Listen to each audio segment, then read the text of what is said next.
ရေမြည်ရဲ့ငြိမ်သက်စေညမှာဘာရတို့တိုက်ခတ်နေပင်ပြန်မွေးတဲ့ပါရဏတွေဆောင်ယူတယ်လာလေးမြည်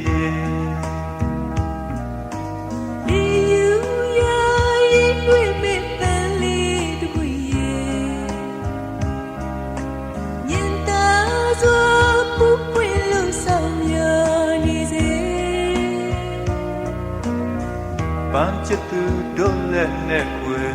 ခုစဖို့ဆိုရွံ့လို့နေတယ်